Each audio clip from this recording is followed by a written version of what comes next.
Dois temas que para mim é de extrema importância para que a igreja escute. O primeiro deles, eu falei que é o reino de Deus, e agora, quem é Jesus para você? Mas antes de começar, eu preciso falar algo de extrema importância. Esse momento que a gente está tendo agora, o culto, o centro do culto, o centro de toda adoração deve ser sempre voltado para o Senhor Jesus. Quando você vem aqui na igreja, você tem que ter uma coisa em mente, cada um de vocês, que é: eu estou indo para adorar ao Senhor, eu estou indo para exaltar o nome do Senhor, e Cristo ele deve estar sempre no centro desse culto. Tudo no culto deve estar em torno de Cristo, o culto é para Ele. O púlpito não deve haver glória nenhuma a homem algum. O único que deve ser exaltado e aparecer é Cristo. O pregador apenas aponta para Ele. Independente se é o Jean, se é o Lucas, quem for, a gente não é nada. Quem é Cristo, nós apontamos para Ele. Então não importa quem esteja aqui na frente, o importante é que Ele fale a respeito do nosso Senhor e do nosso Rei. Essa é a coisa mais importante que a gente tem em mente. E não somente aqui, a nossa vida ela deve ser um culto ao Senhor. Então, definindo as coisas, vamos para o texto de Marcos, capítulo 8, versículo 22. Eu sei que o Lucas pregou sobre esse texto, não lembro como, porque eu não estava aqui ainda, mas ele falou: Jean, eu preguei sobre o texto da confissão de Pedro, só que eu não vou pregar no texto de Mateus, se eu não me engano ele pregou no texto de Mateus, vou pregar no texto de Marcos, que é um pouquinho diferente. Não vou abordar as mesmas coisas, mas abram então em Marcos, capítulo 8, versículo 22, a gente vai ler até o versículo 25, eu vou fazer por partes esse texto, é um pouquinho longo, eu vou usar dois textos hoje na pregação. Marcos, capítulo 8, versículo 22. Quem achou, mantenha o texto aberto, ainda a gente não vai ler, porque eu preciso fazer algumas considerações. Este evangelho é o evangelho de Marcos. Vou esperar até um pouquinho aqui, porque eu estou vendo que vocês estão procurando, mas estou indo rápido, não sei porquê, eu estou bem rápido hoje. Eu já falo rápido ainda e eu estou acelerando as coisas ainda, eu vou tentar ir com mais calma. Então esse é o evangelho de Marcos. E o evangelho de Marcos, ele é mais conhecido como o evangelho segundo a Pedro, porque na verdade a gente tem aqui as lembranças de Pedro com respeito à vida de Jesus. Então, o evangelho de Marcos foi escrito por Marcos. Marcos foi o amanuense. Amanuense é aquele que escuta a voz daquela pessoa e vai lá e escreve. Ele escreveu tudo aquilo que Pedro viveu com Jesus. Marcos, possivelmente, ele não conheceu a Jesus Cristo, tá? Ele apenas escreveu todas as palavras ditas por Pedro. Então Marcos ele registrou as memórias do apóstolo Pedro, e este evangelho foi destinado aos romanos. Vocês podem reparar que o evangelho de Mateus ele é longo, ele é bem detalhado, e o evangelho de Marcos é muito curto, ele é bem enxuto na verdade, porque ele foi escrito para os romanos. Então a gente vai ver que não tem muitas características judaicas, ele explica, mas não fala, ele omite muitos fatos, porque ele é um evangelho direto e reto, ele já vai direto ao ponto. Ele diz apenas o necessário para que as pessoas creiam em Jesus como Cristo, que eles creiam que Jesus é o servo fiel. Nesse evangelho a gente tem muitas aparições de espíritos imundos, sobre cura, maravilhas e milagres. Muitos milagres são registrados nesse evangelho, mas o maior deles acontece nesse versículo. O versículo que vocês abrirem em Marcos capítulo 8, versículo 22 é o maior milagre que nós temos no evangelho.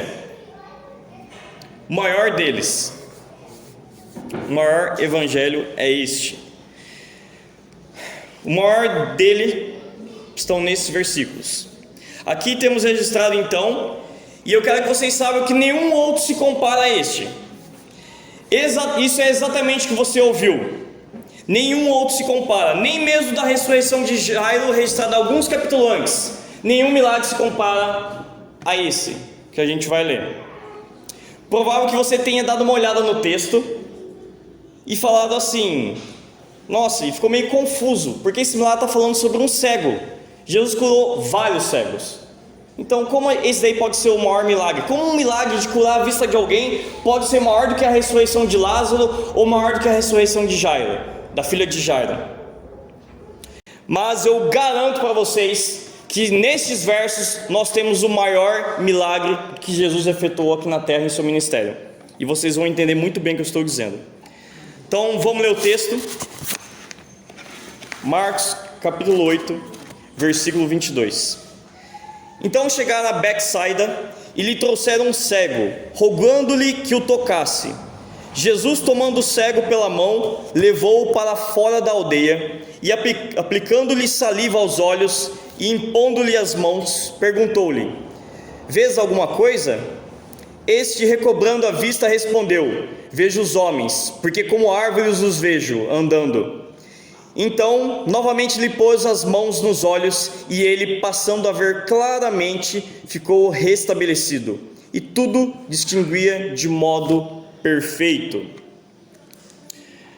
Baja, esse é o maior milagre de Jesus, a cura de um cego. Tu está de brincadeira comigo?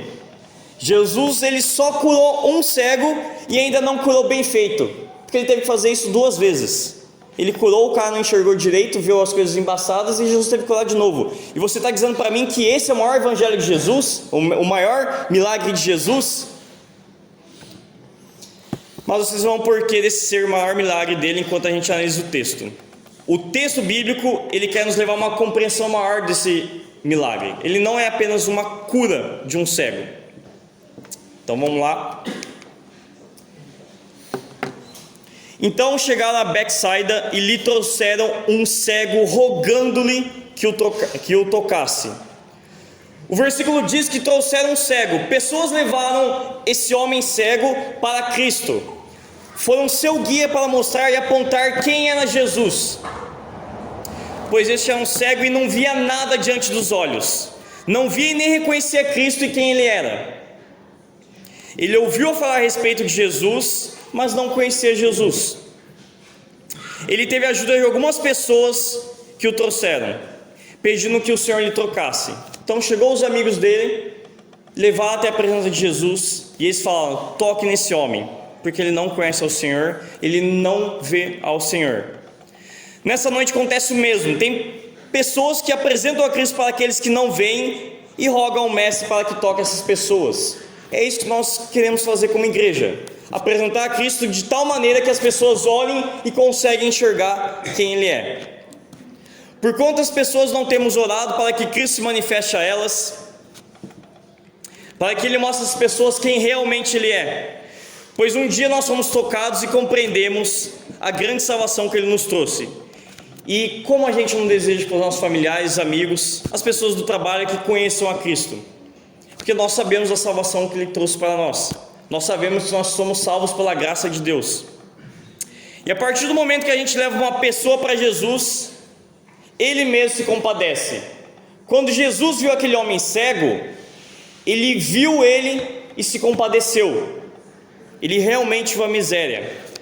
A palavra dele é viva e transformadora. Aqueles que escutam são curados. Saibam de uma coisa: a palavra de Deus, ela é viva e poderosa. Quando alguém escuta, ela não volta vazia. Alguma coisa acontece no coração humano. Toda vez que a gente abre esse livro, abre a Bíblia e fala para essas pessoas, vocês podem ter certeza disso, que uma mudança acontece, uma transformação se opera na vida dessas pessoas, porque a palavra de Deus, ela não volta vazia. E há apenas 2 coisas que podem acontecer. Uma, Deus confirma a salvação no coração da pessoa, e outra, confirma a perdição dessa pessoa. A palavra de Deus tem 2 efeitos: ou ela confirma a salvação da pessoa, ou ela confirma a perdição dessa pessoa. E eu espero que haja vida essa noite. Amém. O texto continua no versículo 23. Jesus, tomando o cego pela mão. Antes, os homens estavam guiando o homem cego para a presença de Jesus. Mas quando Jesus vê o homem cego, quando eles apresentam o homem cego para Jesus, o próprio Jesus toma o cego pela mão. Ele se compadece, toma um homem pela mão, e ele mesmo decide ser o guia. Antes o homem guiava aquele homem para até Cristo, e agora Cristo guia esse homem até ele. Ele mesmo mostra às pessoas quem Ele é. A questão é aqui que Jesus ele é o maior interessado na salvação das pessoas. Jesus é o maior interessado em trazer as pessoas para perto dele. Jesus ele guia os necessitados. Caso você que veio aqui não se enxergue como necessitado, quero dizer que é uma pena. Todos nós um dia a gente viveu longe e afastado de Cristo. Todos nós um dia, quando a gente não conhecia Jesus, o que acontecia? A gente não buscava Deus, a gente não orava, a gente não buscava a presença dele, a gente não lia a palavra, a gente não vivia conformidade, porque nós estávamos mortos nos nossos pecados, nós estamos afastados de Deus. Jesus só vai até aqueles que percebem sua miséria para poder transformá-los. Jesus veio para os pecadores, para os que estão à beira do caminho, para aqueles que foram abandonados, para os cegos. Jesus só vai de encontro para as pessoas que percebem que são cegas. Será que alguém aqui se identifica com um deles? Nós estávamos perdidos, mas a sua graça nos encontrou. Jesus veio em nosso encontro para que vejamos em Cristo a salvação. É o próprio Deus Santo indo de encontro com pecadores. Jesus se torna o guia para os cegos. Eles olham para a vida de vocês, aqueles que já conhecem a Cristo, e vocês sabem muito bem o que é andar como um cego. A gente sabe o que é viver longe de Cristo, a gente sabe o que é viver perdido. E para aqueles que não conhecem a Cristo, eu não estou falando de religião. Nós aqui não seguimos uma religião, nós seguimos uma pessoa. Nós somos discípulos do Senhor Jesus, a gente não segue uma religião. A religião, na verdade, para a gente não faz sentido algum, porque a religião é o homem buscando a Deus, e nós não acreditamos nisso. Nós acreditamos que o próprio Deus vivo busca o homem. É isso que ele veio quando ele trouxe o Senhor Jesus para cá. Então nós não seguimos uma religião, nós seguimos a Cristo. Então essa noite, o que a gente precisa fazer? Apenas ouvir o que Jesus tem a dizer. Abra o seu coração, abra a voz para Ele, não a minha. Eu estou vendo que vocês estão muito cansados, estão todo mundo muito cansado. E eu queria fazer uma oração antes de continuar, tá bom? Eu estou vendo que vocês estão com muito cara de sono, mas vamos lá. Senhor Jesus, meu Pai, eu peço a Ti, tira o cansaço sobre o Teu povo, que eles escutem a Tua voz, escutem a Tua palavra, para que haja salvação, que eles escutem ao Senhor, que eles sejam mudados e transformados por Ti, meu Pai. Aqueles que estão cegos, aqueles que estão aqui diante do Senhor, que o Senhor venha abrir os olhos deles, meu Pai. Tira todo o sono, tira todo o cansaço, que eles possam estar diante da Sua presença, adorando ao Senhor e conhecendo e podendo ver quem o Senhor é, meu Pai. Em nome de Jesus, amém. Ouça então o que o Espírito tem a dizer. Jesus, como Ele toma o cego pela mão, Ele leva ele fora da aldeia. Jesus pega aquele homem, Ele tira do meio de Betsaida, tira do meio dos amigos que apresentaram Jesus para ele, e o que Ele faz? Ele leva o homem para distante de tudo ao seu redor. Ele afasta o homem da sociedade, do mundo, da crença, da religião, da tradição e dos seus próprios pensamentos. Nesse momento é Jesus e o homem cego. Nesse momento não tem mais ninguém ali. O homem cego não vê, mas ele sabe que ele está na presença do Deus Todo-Poderoso. Ele sabe que ele está diante de Jesus. Ele sabe quem está na frente dele. Ele não via, mas ele era uma pessoa que já ouviu falar a respeito de Jesus. Todo mundo aqui antes da conversão, antes de conhecer a Cristo, provavelmente vocês ouviram falar de Jesus, mas vocês não viam Ele. Vocês só ouviram falar, mas não o conheciam. Jesus os conduz para um lugar no qual o homem poderá estar somente com Cristo. Que vocês também possam essa noite estar diante dele. Jesus nos leva para fora da realidade com suas próprias mãos, abre os nossos olhos para que a gente possa reconhecer quem Ele é. E esse é o maior milagre que Jesus pode fazer para um pecador, para alguém que não conhece a Ele, que abriu os olhos. O texto continua: e aplicando-lhe saliva aos olhos e impondo-lhe as mãos, perguntou: vê-lhes alguma coisa? Este, recobrando a vista, respondeu: vejo os homens, porque como árvores os vejo andando. Repare que a cura aqui é gradual. Jesus cura, ele coloca a saliva nos olhos do cego e o homem ele começa a enxergar. Eu contei para vocês o meu testemunho conforme a conversão. João pregou para mim e na hora eu acreditei. O Senhor Jesus me trouxe a salvação por meio da graça, e se eu crer nele eu vou ser salvo, livre do inferno, livre da condenação, e eu vou poder estar no paraíso, salvo pela graça de Deus. Ou seja, um presente que o Senhor Jesus nos dá para todo aquele que crê. E eu me converti naquele momento. Foi exatamente naquele momento, no dia 17 de maio de 2008. Eu conheci a Jesus e minha vida nunca mais foi a mesma depois desse dia. Mas tem pessoas que não acontecem isso. Não sei se vocês sabem, mas tem pessoas que ficam a vida inteira na igreja e não tem mudança, e não conhecem, não sabem quem é o Senhor Jesus.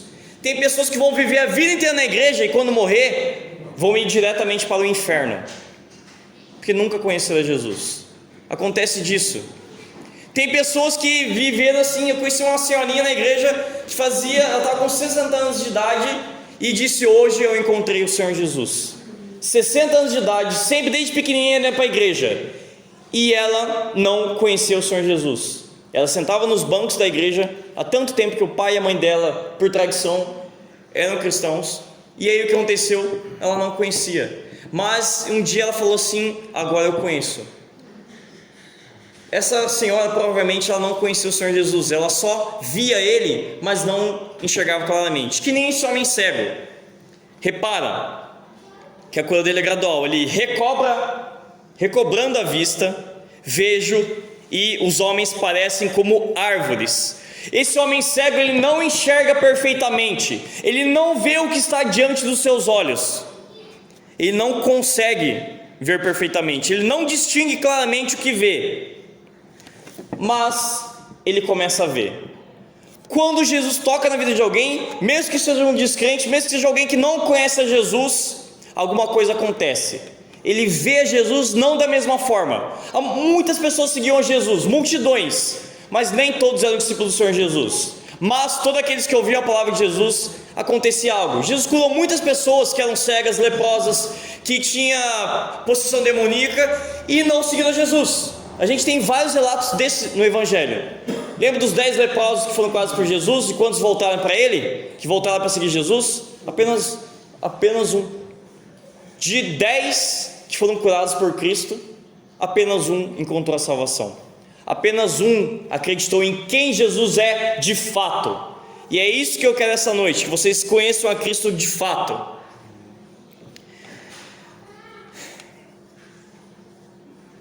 Muitos dos que estão aqui hoje veem, mas não veem de modo claro. Olham, mas não percebem. Só que Jesus não deixa assim. Tem pessoas aqui cegas, tem pessoas aqui que começaram a conhecer a Cristo, mas ainda não veem Ele de modo claro. Mas sabe de uma coisa, Jesus de modo algum deixa uma pessoa andando na escuridão. De modo algum Ele deixa alguém nas trevas sem conhecer quem Ele é. Saibam que quando Ele retornar, todo joelho vai se dobrar diante de Jesus, toda língua vai confessar que Ele é o Senhor.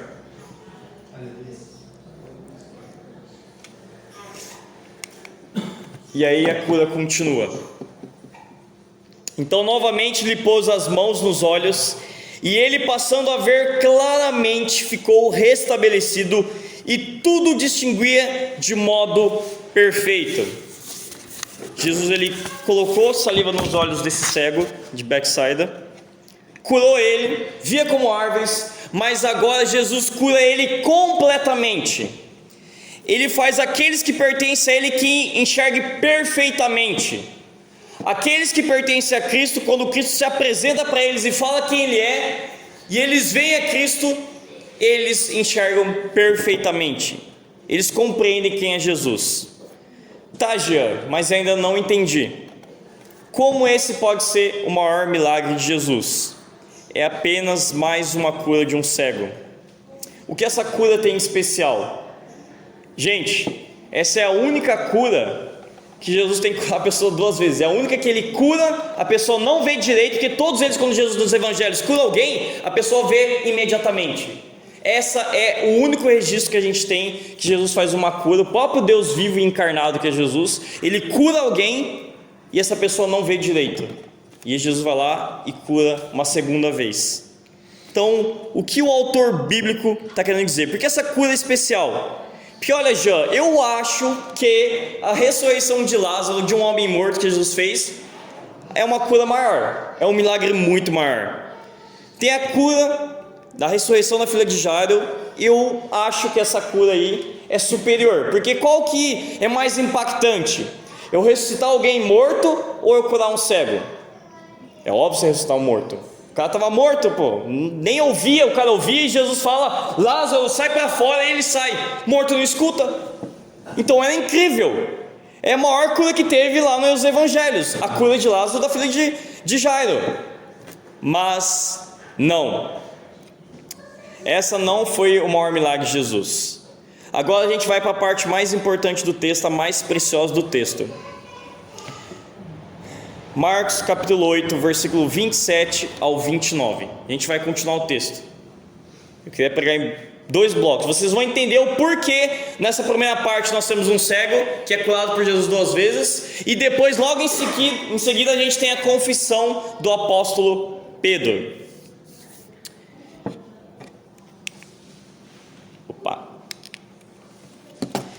Então Jesus e seus discípulos partiram para a aldeia de Cesareia de Filipe, e no caminho perguntou-lhes: quem dizem os homens que eu sou? E responderam: João Batista, outros Elias, mais outros alguns dos profetas. Então lhes perguntou: mas vós, quem dizeis que eu sou? Respondendo Pedro, lhe disse: tu és o Cristo. Nesse versículo 27 em diante, neste momento nós temos a divisão do Evangelho de Jesus, não só o de Marcos, de Mateus, de Lucas, não só deles, mas aqui a gente tem exatamente o meio do ministério de Jesus. Nesse momento aqui, Jesus ele começa a revelar para ele de fato quem ele é. É a autorrevelação de Jesus aqui nesses versículos. Reparem que a gente falou de um homem cego, e agora a gente tem a autorrevelação do próprio Senhor Jesus. Temos um momento aqui decisivo da pergunta: tu és mesmo um Cristo? Para quem não sabe, o povo de Israel esperava o quê? O Messias, o rei. Esperava que ele viria, reinaria sobre o povo de Israel. O povo de Israel tivesse domínio sobre todas as nações e todos os povos. E aí eles estavam aguardando para esse Messias. E aí a pergunta: tu és mesmo o Cristo? Tu és mesmo o Messias? Essa pergunta fica suspensa. Será Jesus, será ele mesmo o Messias? Será que ele é o rei prometido por Deus lá no Antigo Testamento? Será que ele é, de fato, o Messias? Pergunta então que todo Israel fazia, inclusive os discípulos e os discípulos de João Batista. O próprio João Batista questionou, falou assim: de fato você é o Messias? De fato, Jesus, você é o Cristo? A gente estava esperando alguém melhor. Era literalmente isso que eles estavam dizendo para Jesus: a gente esperava algo melhor do que você. Porque Israel, sabe o que eles queriam? Simplesmente ser o maior povo que existia na face da terra, e que todos os povos trouxessem suas riquezas para eles, porque eles queriam reinar no topo. O próprio primo de Jesus, João Batista, perguntou, questionou: de fato você é o Messias? Aqui em Cesareia de Filipe nós temos um momento crucial no ministério de Jesus. Eu vou tentar não falar tanto a respeito de Cesareia, mas vou ter que explicar um pouquinho, vou tentar ser um pouquinho mais rápido com respeito a isso, mas vamos lá. O texto então diz: Jesus e os seus discípulos. Por que esse daqui é um marco tão importante? Antes do capítulo 8, do 8 no caso do 26 não, do versículo 8, do versículo 25 para trás, depois da cura do cego, o que acontece? Jesus ele pregava para as multidões, ele pregava muito focado em multidão, ele falava também com os discípulos, mas especialmente Jesus falava com todo o povo de Israel. E nesse momento aqui, Jesus ele começa a focar todo o seu ensino para os discípulos. Ele começa a falar quem ele é, ele começa a dizer para os discípulos qual era a missão dele aqui, porque até agora a pergunta ficava suspensa: será que Jesus ele vai ser o Messias? Será que ele é o Cristo? Então ele começa a focar, o ensino recai sempre sobre os seus discípulos. Jesus começa a falar sobre ele. Para mim, isso aqui é um dos textos mais importantes que tem dos evangelhos. Para mim, o melhor texto. Tanto no Evangelho de Mateus 16, quanto aqui no Marcos 8. Então o texto continua. Partiram para as aldeias de Cesareia de Filipe. Essa cidade ela fica ao sopé sudeste do Monte Hermon. O rei Herodes o Grande, não sei se vocês lembram quem é o rei Herodes o Grande, mas ele construiu um templo branco dedicado ao imperador César. O Herodes Grande foi o rei que mandou matar as crianças de 2 anos para baixo na época de Jesus, que mataram todas as crianças. Esse é o Herodes Grande. Sabe de uma coisa, ele não era judeu, ele era edomita, casado com uma mulher nabatita. Ele não pertencia ao povo da aliança, e o imperador romano colocou eles para reinar no meio do povo judeu. Então esse é o rei Herodes o Grande, conhecido pela sua crueldade. Diz a história que ele matou até os próprios filhos quando ele soube do nascimento do Messias. Ele literalmente matou os próprios filhos porque ele não queria que o Messias viesse e reinasse. Então ele faz um templo branco de mármore dedicado a César. E este mesmo Herodes, então, ele tem um filho chamado Felipe, o tetrarca. Não sei se vocês lembram, mas esse Felipe aqui também, ele fez uma homenagem a César e deu o nome, essa cidade que é na Judéia, de Cesareia de Filipe. Filipe, ele era irmão de Herodes Antipas. Não sei se vocês lembram também, aqui vai ficar meio exaustivo falar as informações, mas vou ser bem rapidinho. Herodes Antipas era o cara que mandou cortar a cabeça de João Batista, que casou com a mulher de seu irmão. Mulher de seu irmão quem? Felipe.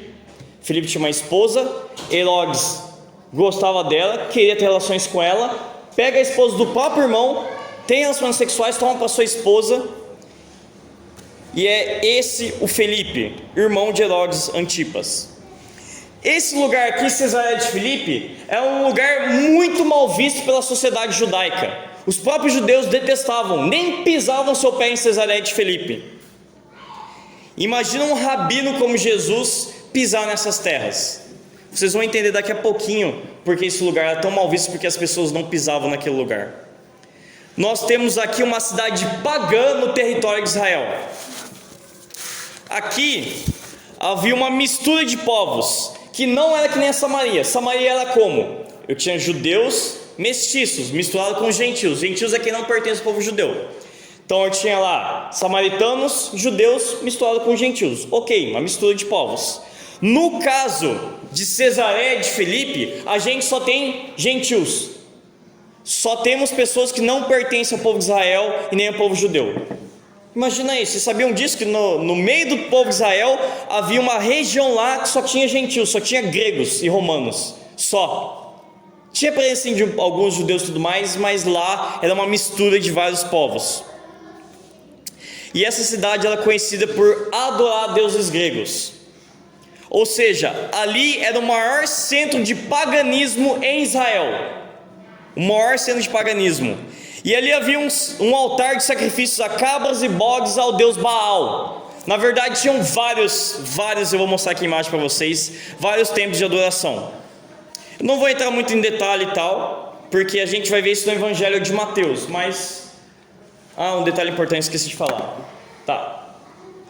Betsaida ficava aqui, cidade judia, ok? Beleza. Jesus, ele sobe com seus discípulos 50 km, esqueci de falar essa parte, e vai até a Cesareia de Filipe, tá? Essa é a distância que ele tem. E os discípulos questionaram muito porque Jesus foi até esse lugar, mas a gente vai entender um pouquinho mais para frente por quê. Então, só para vocês saberem, neste lugar então havia muitos peregrinos pagãos que vinham adorar essas divindades gregas. Tinham vários deuses gregos, e não somente deuses, mas também o imperador César. Então era um misto de gente, era uma cidade paganizada. Vejam só, os discípulos tiram eles de uma cidade judaica, Betsaida, e levam a uma cidade pagã em meio ao território de Naftali e Zebulon. Aqui, a gente tem Zebulon e Naftali, é essa região aqui, das tribos do norte de Israel. E é legal que a gente tem uma profecia, como disse Isaías o profeta, que eu vou ler o texto aqui para vocês. Não precisa abrir aqui, eu só vou ler esse texto. Terra de Zebulão, terra de Naftali, caminho do mar além do Jordão, Galiléia dos gentios. O povo que vivia em trevas viu grande luz, e aos que viviam na região e sombra da morte resplandeceu-lhes a luz. Um povo que vivia na escuridão, como esses gentios, como cegos, viram a grande luz, viram a Jesus. E era para lá que Jesus estava levando seus discípulos, era para lá que Jesus estava indo, no lugar mais odiado de Israel. Se vocês acham que o judeu tinha rixa com os samaritanos, gente, os judeus eles nem de modo algum cruzavam e nem iam lá. Para eles lá não fazia nem parte, eles nem mencionavam Cesaré de Filipe, porque para eles não era povo de Deus, simples assim. E lembrem, os judeus e os samaritanos se odiavam. Aqui é algo, não sei se tem algo maior do que ódio, mas eles simplesmente falavam que o próprio pisar nessas terras já era uma profanação. Só para vocês se situarem muito bem. É neste lugar que Jesus pergunta: quem os homens estão dizendo quem eu sou? Então, só para vocês terem uma ideia, aqui a gente tem um templo dedicado a César Augusto. Aqui a gente tem uma gruta, que é um altar para Baal, que eles fazem sacrifícios. Aqui a gente tem um altar feito para Nêmesis, a deusa da vingança. Aqui a gente tem o templo dos bodes dançantes. E mais para cá tem um templo dedicado à esposa de César Augusto, Lívia. Ou seja, aqui é uma região lotada de divindades pagãs, lotada de pessoas que adoravam a outros deuses. Historiadores dizem que provavelmente era nessa região que Jesus falou quem ele era, no meio dessa região. Eu não vou citar aqui o que significa isso, porque levaria muito tempo. E se eu fosse falar sobre isso, seria sobre o texto de Mateus e não de Marcos, porque Marcos não se importa com esse detalhe tanto assim, que nem os outros. Mas só que eu quero que vocês saibam é que ali, para o judeu, era um lugar detestável. Um lugar cheio de pessoas cegas, que entregavam suas oferendas e suas vidas para falsos deuses. Eram pessoas cegas, assim como o judeu em Betsaida. Não era só o judeu lá que era cego, mas os povos pagãos. E lembrando, os judeus chamavam os gentios de cães, e os romanos também chamavam os judeus de cães. Porque naquela época, não sei se vocês sabem, mas cachorro, naquele tempo o povo judeu era como se fosse um rato de esgoto. Era algo nojento e desprezível. Eles não tinham cachorros, tá? Não era algo bonitinho. A gente fala, nossa, cachorro bonitinho e tal, para eles é como se fosse um rato. Então, por isso que eles chamam os gentios de cães, e os gentios chamam também os judeus de cães nessa época. Então é exatamente nesse lugar que Jesus faz a pergunta. E no caminho perguntou-lhes: quem os homens dizem que sou? Neste lugar Jesus faz essa pergunta: quem estes homens pagãos dizem que eu sou? O que as pessoas deste lugar dizem sobre mim? Que a fama de Jesus corria até sobre Ciro, Sidom, sobre outras regiões. O que esses povos pagãos que estão aqui, essa mistura de gente, diz a meu respeito? Provavelmente os discípulos devem ter ficado assustados com respeito a terem pisado naquele lugar.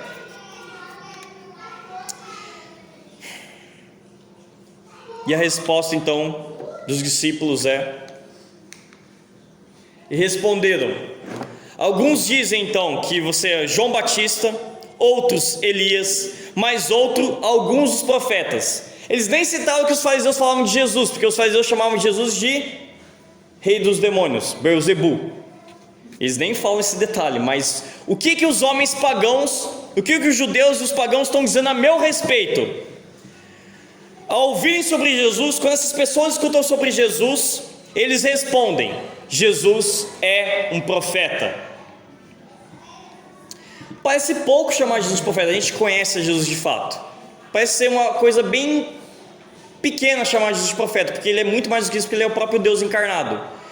Mas quando você escuta alguém considerando Jesus como profeta, a gente tem que levar em consideração que Deus não levantava um profeta há 400 anos. 400 anos sem Deus levantar um profeta. Então, na verdade, é algo incrível de se ouvir quando falam: finalmente Deus levantou um profeta entre nós. Eles olham a Cristo e veem: esse é um homem de Deus, esse é um profeta. É um elogio e tanto para um povo que fazia 400 anos que não ouvia a voz de Deus. Mas, na verdade, nenhuma dessas respostas dizia quem Jesus era de fato. Na verdade, essas respostas minimizavam a glória de Jesus, minimizavam quem Jesus era. São pessoas que veem a Jesus, mas não de forma clara, igual o cego em Betsaida. Alguns hoje em dia veem Jesus como um homem santo, um homem evoluído espiritualmente, um guru, um mestre, um profeta, um grande homem. Se pergunta para qualquer um aí na rua, sai na rua e pergunta: quem é Jesus? Eles vão falar: homem evoluído, um grande homem, um profeta. Vão falar isso. Porém, essas pessoas são cegas. Essas pessoas não conhecem a Jesus. São como o homem cego de Betsaida. Eles não enxergam de modo perfeito. Esses títulos até impressionam, são títulos incríveis. Quem não queria ser chamado de mestre? Quem não queria ser chamado de guru? Quem não queria ser chamado de espírito superior? Quem não gostaria? Mas não correspondem a quem Jesus é. São títulos inferiores. Por isso a pergunta: quem é Jesus para você? Quem é Jesus para ti? A resposta a essa pergunta vai direcionar toda a sua vida. Na verdade, a resposta dessa pergunta vai dizer se você vai eternamente morar com Cristo no céu ou se vai viver eternamente na condenação eterna do inferno. Essa pergunta direciona tudo, ao modo como você vive e aonde você vai passar a eternidade. Ele disse: tu estás no verdadeiro caminho ou na perdição. A grande questão é: quem é Jesus de fato? Não basta falar de Jesus ou invocar o nome dele, ou dizer que admira. Tem umas pessoas que falam: eu admiro Jesus. Eu não vou na igreja, mas eu admiro Jesus. Estou falando que você tem que ir para a igreja para ser salvo. A gente sabe que não é isso. Quem vai para a igreja não é salvo. Você não é salvo por ir na igreja. Você é salvo por crer em Cristo. Mas tem pessoas que simplesmente só admiram Ele. É importante ter claro então quem Ele é. Não segundo os homens dizem, mas segundo as Escrituras, que diz quem Ele é para nós. O problema é que a gente costuma criar um Cristo à nossa imagem e semelhança. A gente quer ter um Cristo que é mais inferior, um Cristo que é mais bonzinho, um Cristo que vai salvar todo mundo no final das contas. Quando todo mundo morrer, Deus é tão bom, Deus é tão amor, que quando todo mundo morrer Ele vai salvar todo mundo. Sendo que Ele não diz isso em nenhum momento nas Escrituras. A gente procura criar um Cristo à nossa imagem e semelhança, e não como a Escritura declara. É engraçado que eu já ouvi muito disso, e provavelmente vocês já ouviram muito disso, que alguns dizem que Jesus, Ele é tudo. Já ouviram isso? Quem é Jesus para você? E a pessoa responde: Ele é tudo. Alguém já ouviu isso? Acho que provavelmente todo mundo. O que Jesus é para você? Jesus é tudo. Mas essa resposta deixa claro que Jesus é tudo e nada ao mesmo tempo. É algo muito vago. É de uma pessoa que não conhece Jesus, uma pessoa que não conhece Ele. Como está escrito no texto: nem todo aquele que me diz Senhor, Senhor entrará no reino dos céus. Jesus, Ele também queria tirar a cegueira espiritual dos gentios. Por isso Jesus leva seus discípulos de Betsaida até Cesareia de Filipe. Ele queria tirar a cegueira espiritual não só dos judeus, mas também dos gentios. Jesus, ao ouvir a resposta dos discípulos, a gente deve ter em mente que o verdadeiro cristão se opõe à mente popular e expressa de forma clara em oposição às massas. A gente não crê que Jesus é um guru. A gente não crê que Jesus é apenas um profeta. A gente não crê que Jesus é apenas um homem. A gente não crê que Jesus é apenas um espírito elevado. A gente não crê nisso. Os discípulos sabem quem é Jesus. Na sua boca e na sua conduta eles demonstram a convicção de quem é Jesus de fato. E aí, a continuação do texto é a última parte. Então ele lhes perguntou: mas vós, quem dizeis que eu sou? Vocês que andam comigo, que estão aqui comigo 1 ano e meio, 2 anos comigo, quem vocês dizem que eu sou? Jesus quer saber o que os discípulos acham dele, depois de andar com ele, viver com ele, dormir junto com ele, almoçarem juntos, viverem juntos, depois de tanto tempo assim. O que estão dizendo? O que vocês dizem sobre mim? Enquanto todos estão dizendo que Jesus é apenas um homem, seja João Batista, Elias, algum dos profetas, que são meros humanos, pois Jesus ele não é apenas homem, Jesus ele é o próprio Deus em carne e osso. Quem vocês dizem que eu sou? As multidões criam que Jesus era um profeta, um mensageiro divino. Um profeta ele era conhecido como oráculo de Deus. O oráculo de Deus era aquele que recebia a mensagem e transmitia ela.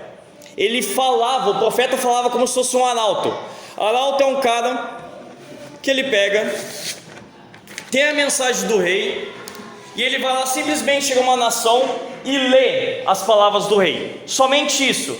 E eles estavam dizendo que Jesus era esse cara, um homem de Deus, um oráculo de Deus, um profeta de Deus, que era representante do Deus Altíssimo.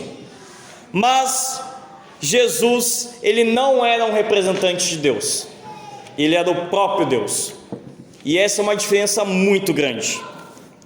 Eles viam Jesus como homem de Deus, que é algo bom, mas como cego curado pela primeira vez, eles não viam quem era Jesus claramente. E aí a resposta clara. Respondendo Pedro, lhe disse: tu és o Cristo, tu és o Messias. Nessa sociedade com muitas teorias e pessoas que não conhecem, teorizam a respeito de Jesus, quem vocês dizem que Jesus é para as pessoas? Tua resposta é a mesma de Pedro, é a resposta de um verdadeiro discípulo: tu és o Cristo, o Filho do Deus vivo. Quando um judeu declara que uma pessoa é filho do Deus vivo, quer dizer que essa pessoa é mesmo em essência de Deus, ou seja, declara que Jesus é Deus. No Evangelho de João, quando Jesus fala que ele é o Filho de Deus, os judeus pegam em pedra para matar ele. João 10. Por que eles fazem isso? O próprio você falar que você é filho de Deus, você declara: eu sou Deus, porque você está falando que você tem a mesma essência dele. E é isso que Jesus é isso que ele declara. Naquela cidade paganizada, em meio a um povo pagão, em meio a vários deuses gregos, deuses estrangeiros, Cristo afirma a sua divindade. Cristo significa ungido, o Messias, o Deus Rei que governa sobre todas as coisas. É isso que o título messiânico significa. É o Deus Rei que governa sobre tudo e sobre todos. Jesus faz a sua declaração que é o Cristo num tempo pagão em terras judias. Ele conclama que ele é o Cristo ungido, o Rei não somente dessa terra, mas de todo o universo. Ele declara isso numa imensa rocha onde está localizado o templo pagão, que é aquela rocha que eu mostrei para vocês, que é conhecido como Boca do Inferno. Literalmente naquela época ele tinha esse nome, Boca do Inferno, porque era onde eles adoravam o deus Baal e o deus Pan. O deus Pan era o deus dos bosques, e as pessoas tinham medo de entrar lá porque era um lugar muito escuro e sombrio. E é nesse lugar, nesse templo aqui pagão, que no meio desses vários deuses falsos, que Jesus ele exclama em plenos pulmões: não há Deus além de mim. É isso que ele declara: não há Deus além de mim. Vocês de Cesareia de Filipe que buscam deuses falsos, eles não são nada. Eu sou o verdadeiro Deus e Rei dessa terra. É isso que Jesus está ensinando para os discípulos e para esse povo cego. O maior milagre de Jesus é o da revelação dele mesmo, a revelação de Cristo, de quem ele é. Quando um cego começa a enxergar quem é Jesus, ele não vê de modo claro, mas após a revelação do próprio Deus dizendo quem ele é, seu toque, ele passa a ver claramente quem ele é, quem Jesus é, trazendo a salvação pela fé. Por isso que eu disse para vocês que o milagre desse cego em Betsaida era o maior milagre, porque ele vê os homens, ele vê a Cristo, mas não vê de modo claro. Mas chega um momento que Jesus toca no coração dele e finalmente as escamas dos olhos dele caem e ele começa a ver claramente que é o Senhor Jesus. O maior milagre que pode acontecer na vida de uma pessoa que não conhece a Jesus é quando Deus vai lá, abre os olhos dessa pessoa e ela enxerga em Cristo a salvação. Somente, única e exclusivamente em Jesus a salvação. Por isso que Pedro, ao contar para Marcos para que ele escrevesse o Evangelho, ele coloca essa passagem do homem cego, que parece que não tem nada a ver com o texto, mas vocês veem que era um homem que começava a enxergar e depois ele via claramente. Jesus vai lá e revela claramente quem ele é. Eu sou o Deus vivo, eu sou o Messias, eu sou aquele que vai reinar sobre a morte, vai reinar sobre a vida, vai reinar sobre os céus, vai reinar sobre toda a terra. É isso que ele declara.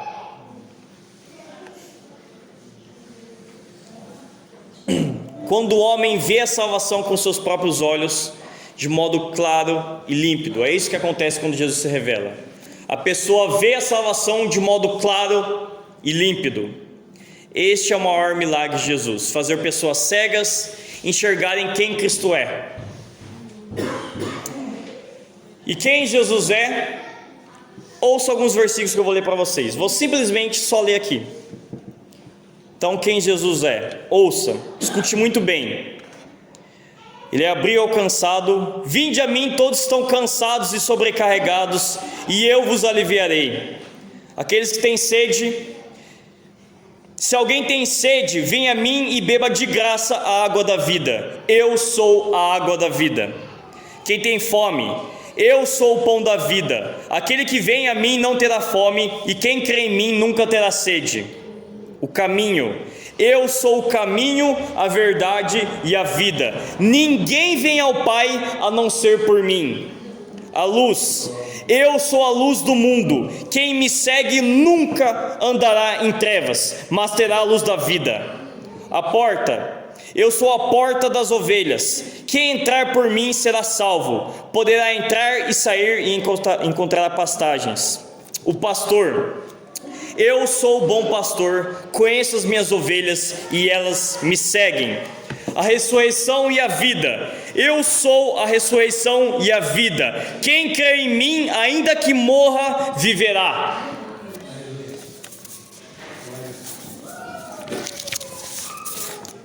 Eu sou a videira verdadeira e o meu pai é o agricultor. Eu faço as minhas palavras, as palavras dos discípulos. Quem é este que até o vento e o mar lhe obedecem? Lembra dessa passagem? Quando Jesus está lá dormindo numa tempestade, os discípulos estão a ponto de morrer, e eles acordam Jesus, e Jesus simplesmente estava dormindo, cochilando lá, o negócio torando, eles iam morrer, e Jesus só fala: mar, vento, aquieta-te. E os discípulos falam: quem é este que até o vento e o mar lhe obedecem? Quem é este? Quem tem controle sobre a terra, senão o Deus vivo? Como eu falei para vocês, eu já ouvi relatos, e creio que vocês também, de pessoas que vivem a vida inteira dentro da igreja sem conhecer a Jesus. Igualzinho esse homem de Bethsaida. Depois de alguns anos, eles finalmente conhecem. Que hoje seja assim com alguns de vocês, que nunca ouviram falar de Jesus, ou nunca ouviram a respeito dele, quem ele é, mas que vocês possam ouvir e que possa haver salvação na vida de vocês. Que a vida de vocês possa ser que nem desse homem cego. Que a salvação de vocês possa ser como um processo.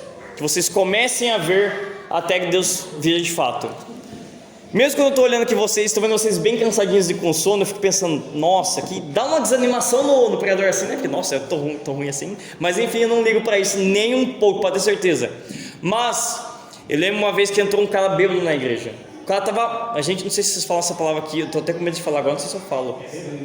Bebum, a gente fala assim que o cara tava mamado, porque ele mamou bastante, tomou bastante assim, e ele tava muito bêbado. E ele entrou na igreja assim e tal, e ouviu a palavra, sentou do meu lado assim, e a gente tava fedendo pra caramba o cara. E a gente pensou assim: ah, pô, ele tá bêbado e tudo mais tal, que tá aqui ouvindo a palavra, mas vamos ficar junto com ele e conversar com ele. E aí no próximo domingo ele foi de novo. E no próximo domingo ele foi de novo. E no próximo domingo ele foi de novo. E ele declarou que o Senhor Jesus é o Senhor da vida dele. Então quando eu olho pessoas assim, tão cansadas, tão com sono, eu falo assim: Deus, puxa, dá uma acordada nesse povo. Mas eu falo assim: cara, não, pra quê? Tipo, de boa, se for por causa da minha pregação, não tem problema, tranquilo, agora não é pra mim. Mas a questão é que a palavra de Deus não volta vazia, e eu sei que ela entra no coração, no solo dessa pessoa, e eu sei que ela faz diferença. Eu sei que muitos hoje, quando ouvir essa mensagem, eu sei que algo vai acontecer. Pode ser que eu não veja, pode ser que não aparente, mas que nem eu, quando João pregou para mim, ele falou assim: o Senhor Jesus traz a salvação por meio da graça. Ou seja, você salva de graça. Eu falei assim: legal, desse jeito para ele. E depois disso, minha vida mudou para sempre. E eu acho muito bacana isso. Então agora eu quero terminar com alguns questionamentos que promovam a reflexão, mas que exigem mudança de atitude. Tu tem dito às pessoas quem Jesus é? Você tem dito às pessoas quem Jesus é? Não só por meio do modo como você vive, porque eu vi muitas aquelas palavras assim: prega o evangelho, se precisa use palavras. Gente, isso é uma mentira, tá? Use palavras, porque na Bíblia está escrito: se com tua boca confessares que Cristo é o Senhor e creres no seu coração, tu serás salvo. Para você ser salvo, você tem que confessar com a sua boca que o Senhor Jesus é o Senhor e crer que Ele é o Senhor. Então não é apenas, pregue o evangelho por meio da minha vida. Não, besteira, tá? O evangelho pede que você abra a sua boca. Então, quem as pessoas dizem que é Jesus quando olham para vocês? Estou falando de colégio de trabalho, colégio de serviço, colégio de faculdade. Quando as pessoas olham para vocês, elas conseguem dizer quem é Jesus por meio da vida de vocês? É como se Jesus perguntasse: o que eles dizem a meu respeito ao que vocês, meus seguidores, demonstram acerca de mim? Ou seja, o que dizem de mim por causa de vocês, aonde vocês estão? O que as pessoas têm dito de nós, aonde nós estamos? O caráter e a vida de vocês demonstra para as outras pessoas quem Cristo é de fato? Que Ele é o Messias, Ele é o Deus e único verdadeiro Deus? Ou é apenas mais um homem? Espero que vocês possam pensar sobre isso, possam refletir e mostrar para as pessoas quem de fato o Senhor Jesus é. Que vocês possam ser que nem aqueles homens de Betsaida, que chegaram diante de Jesus, diante do Rei de todo o universo, mostraram esse homem cego para Jesus, e Jesus, com toda a bondade, com toda a compaixão, tocou naquele homem, levou ele à parte e disse: vou me revelar para você quem eu sou de verdade. Eu sou aquele que viria, eu sou o Deus Todo-Poderoso. Que seja assim então na vida de vocês.